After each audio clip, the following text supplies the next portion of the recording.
Un nuevo gran problema ha surgido para Keiko Fujimori y su partido Fuerza Popular. La revelación de que Credicor, la holding del grupo financiero que controla Dionisio Romero Hijo y al que pertenece el banco BCP, le entregó en sus manos $3.650.000 para la campaña presidencial del 2011, cuando era además congresista de la República.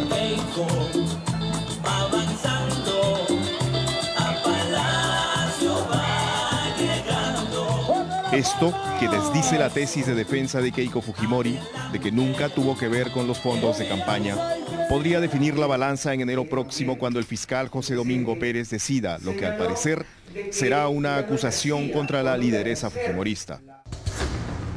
Durante 9 años, Romero guardó el secreto del aporte. Lo hizo tan bien como cuando ocultó la plata en maletines. Una versión señala que decidió hablar porque la fiscalía ya sabía de sus movidas.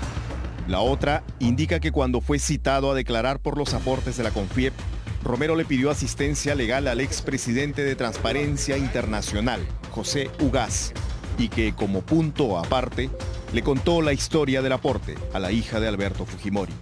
Yo al escuchar esta información le digo, mire señor Romero, si usted va a ir a la fiscalía, tiene que contar esta información porque es una información relevante, aunque no sea específicamente vinculada al caso CONFIEP.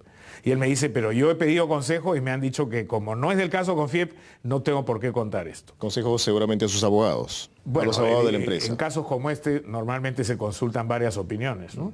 La mía, la de nuestra firma fue, si usted quiere que lo acompañemos, vamos, pero vamos sobre el camino de decir la verdad. Después de Romero habló también el hombre en cuya casa se entregaron los maletines llenos de dinero, Martín Pérez Monteverde, expresidente de la CONFIEP, excongresista por Unidad Nacional y exministro de Comercio Exterior de Alan García, además de asesor y directivo del Grupo Romero. Ambos testimonios coincidentes son claves para la Fiscalía. Se le pregunta, ¿usted presenció a Keiko Fujimori Gucci recibir maletines con dinero en efectivo entregados por Dionisio Romero Pauletti? Respondió sí.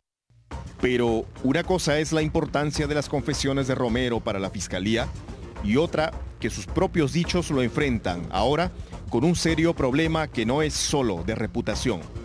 Según Romero, en el año 2011 financió la campaña de Keiko Fujimori porque quería salvar el país, el libre mercado, la democracia y, claro, su empresa ante la amenaza del chavismo y de Ollanta Humala. El problema es que para hacerlo montó un operativo clandestino e impropio de las formas, costumbres y deberes de la banca de élite. Según Credicor, el pago fue excepcional y debido a una circunstancia excepcional. El dinero salió por el banco BCP. Romero y el gerente general de Credicor, Walter Bailey, ordenaron 17 transferencias entre noviembre del 2010 y mayo del 2011, desde las cuentas de Credicor en el Atlantic Security Bank, el banco del grupo en Islas Gran Caimán, hasta la sede central del BCP, en La Molina. Conforme llegaba el dinero, se guardaba en la caja fuerte de la oficina de Romero. Después era introducido en maletines que él mismo transportaba hasta la casa de Martín Pérez Monteverde, en La Molina, donde aguardaban Keiko Fujimori y Jaime Yoshiyama. Así procedieron estos banqueros top del país. ¿Es una modalidad reprochable, no le parece? Evidentemente esa no es la forma que uno espera en que se financie una campaña política de un partido. Pero insisto, el testigo ha expresado muy claramente cuáles fueron los móviles que lo llevaron a hacer eso y es su versión versus la especulación de quienes obviamente no le creen y que siempre están generando tesis conspirativas y suspicaces de que esto tenía algún otro tipo de interés, ¿no? ¿Cómo se explica que uno de los bancos más grandes del país haya movilizado $3.650.000 en efectivo? Según Romero, Fujimori era la única que podía frenar a Humala. ¿Es creíble su explicación? Esta noche vamos a ponerle la lupa a la versión del banquero y vamos a analizar unos documentos aportados por el propio Credicor. Pero primero conoceremos algunos detalles de la declaración de Romero brindada el 18 de noviembre pasado ante la Fiscalía. Dijo Dionisio Romero Pauletti, En el año 2010, finales y 2011, inicio, existió una gran preocupación por la posibilidad de que un candidato de estilo chavista o controlado por el chavismo tomara el poder y que el entonces presidente venezolano Hugo Chávez aportaba millones de dólares para la campaña de los candidatos allegados a él. No había una amenaza chavista en el año 2011. No existía. Y no existía porque ya para noviembre del año 2010, si uno le preguntaba a la gente vinculada al entorno más cercano a Ollanta, todos te hablaban de la presencia de asesores brasileños, de la asistencia al Partido de los Trabajadores de Brasil, a la campaña electoral humanista. Pero miedos son miedos y cada quien con sus fantasmas. Romero dice que aportó de forma oculta para evitar represalias contra él, su familia y sus empresas. Y después hace una interesante afirmación. Bajo las prerrogativas que tengo como presidente del directorio y primer ejecutivo de Credit Corp y en coordinación con el gerente Walter Bailey, decidimos apoyar al candidato que, según las encuestas, le podía ganar la elección al partido financiado por Venezuela. Ahora veamos qué dicen los documentos entregados por Credit Corp. El primer documento es este oficio de la holding del 15 de noviembre del 2010, firmado por su gerente central de planeamiento y finanzas Álvaro Correa y su gerente de división de contabilidad José Luis Muñoz, dirigido al Atlantic Security Bank, el banco del grupo Credit Corp con sede en Islas Gran Caimán. Credit Corp, domiciliada en Islas Bermudas, le requería al Atlantic un retiro de $200,000 para ser puestos a disposición del Banco de Crédito del Perú, Lima. Esa fue, dijeron voceros de Credit Corp a Cuarto Poder, la primera de las 17 remesas que acabaron sumando los $3.650.000. Veamos otra vez la fecha del documento, 15 de noviembre del 2010. ¿El 15 de noviembre de 2010 había amenaza chavista? No, en ese momento, si uno revisa las encuestas de Ipsos, ¿no? Ollanta tenía 8%. Y quien encabezaba las encuestas era... Estaba muy abajo. Estaba en cuarto lugar, ¿no? Quien encabezaba las encuestas era el exalcalde de Lima, Luis Castañeda del Ocio. Hemos revisado las principales encuestas de la época y la realidad nos dice lo siguiente. En el mes de octubre del 2010, las preferencias tenían a Luis Castañeda en primer lugar, a Keiko Fujimori en segundo y a Alejandro Toledo en tercero. El mes siguiente, noviembre, Luis Castañeda en primer lugar, sube Alejandro Toledo al segundo y Keiko Fujimori baja al tercero. Keiko Fujimori se mantiene en el tercer lugar en diciembre, pero Alejandro Toledo sube al primer lugar. Ollanta Humala estaba encapsulado en el cuarto lugar, no pasaba siquiera el 10%.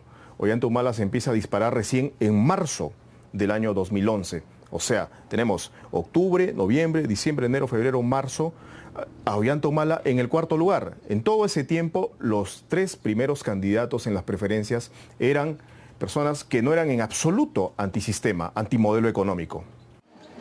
En noviembre del 2010, era una amenaza real el candidato que iba en cuarto lugar en las encuestas y no superaba el 10%.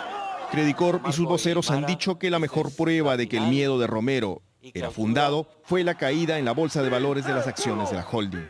Apenas oficializado el triunfo de Humala en segunda vuelta. Pero perdóname, las acciones de Credit Corp no son las únicas que bajan. O sea, baja toda la bolsa de valores. Fue general. Fue una caída general a tal punto que la bolsa tiene que interrumpir sus operaciones durante un par de días mientras asimila el hecho político de la elección de Ollanta Humala. Y luego las acciones se vuelven a recuperar. Volvemos a los documentos remitidos por Credit Corp. Este es un voucher de retiro de los primeros $200,000 en la sede central del banco en La Molina. La disposición del dinero es en efectivo y la fecha de la operación 3 de noviembre del 2010.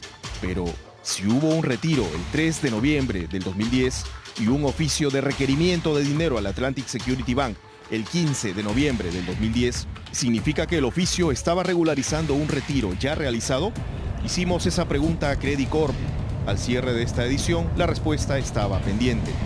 La otra interrogante es, ¿por qué Romero optó por apoyar a Keiko Fujimori desde inicios de noviembre del 2010 si ella estaba en tercer lugar?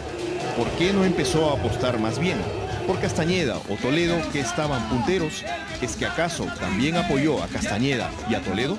Planteamos esa pregunta a Credit Corp. La respuesta también quedó pendiente. ¿Cómo fue registrada en la contabilidad de Credicorp la salida de los 3.650.000 dólares? ¿Como lo que realmente fue un aporte de campaña o no? Dijo Dionisio Romero sobre esas salidas de dinero de su empresa. Sí, se encuentran registradas en el año 2010 y 2011 en la contabilidad de Credicorp. No puedo precisar el concepto. Lo que el señor Romero ha declarado ante la Fiscalía es que esto se ha registrado adecuadamente en la contabilidad de Credicorp como gasto. No ha dicho que se ha registrado como aporte a campaña política de Fuerza Popular o aporte a la campaña política de un partido. O sea, ese detalle no existe. Yo presumo que no. Me ciño a lo que el señor Romero le ha manifestado al señor fiscal. Credicorp le dijo a Cuarto Poder que los fondos destinados a Fujimori fueron registrados en el rubro contable gastos varios. Al parecer, no se habría registrado como aporte de campaña. Esta es una copia del asiento contable del pago de los primeros $200.000 de fecha 30 de noviembre del 2010 que nos remitió Credicorp. Incluso allí, un documento de detalle se lee. Descripción del diario, gastos varios. ¿Tuvo Credicorp el ánimo de ocultar contablemente los aportes? Voceros de la empresa lo negaron y señalaron que es normal registrar de esa forma gastos poco significativos para la empresa. La auditora de Credicorp, Ernst & Young, Perú, no aceptó hablar con Cuarto Poder. La contabilidad tiene que reflejar de la mejor manera posible lo que ha ocurrido con las salidas de dinero. ¿En qué documento interno, contable, tiene que haber estado el detalle exacto? Lo usual es que en el balance de comprobación de cualquier entidad uno puede llegar hasta el debería poder llegar, estando habilitado, facultado para eso, hasta el más mínimo detalle y poder identificar si esa salida de dinero corresponde a lo que se ha declarado. Para cuando Romero entregó los aportes a Keiko Fujimori, estaba vigente la Ley 28194, Ley para la lucha contra la evasión y para la formalización de la economía, o conocida simplemente como Ley de Bancarización, aprobada en el año 2004.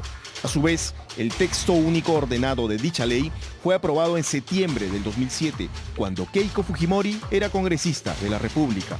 El artículo 3 de la norma establece que las obligaciones que se cumplan mediante el pago de sumas de dinero, cuyo importe sea superior al monto a que se refiere el artículo 4, es decir, $1.500 o 5.000 soles, se deberán pagar utilizando los medios de pago a que se refiere el artículo 5, es decir, los que ofrece el sistema financiero.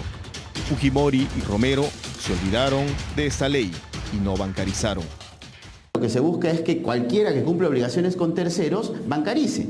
El solo hecho de traer el dinero, mi dinero, y retirarlo del banco, ¿qué obligación tengo conmigo mismo? Ninguna. Entonces el espíritu de esa ley, la bancarización, no aplicaría para este movimiento de dinero desde el Atlantic Security Bank hasta mi propia cuenta en el BCP.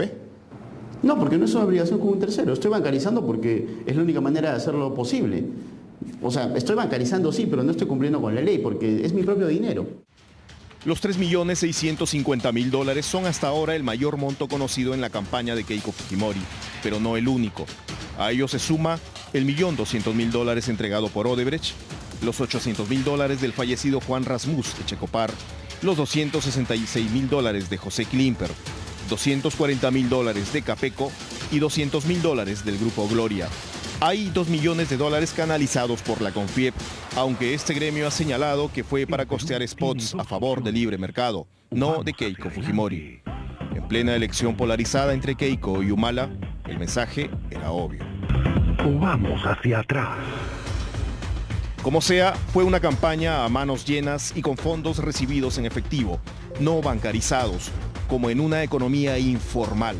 Y los aportantes fueron empresarios de élite, esos que ante la amenaza chavista decían defender la economía y el libre mercado.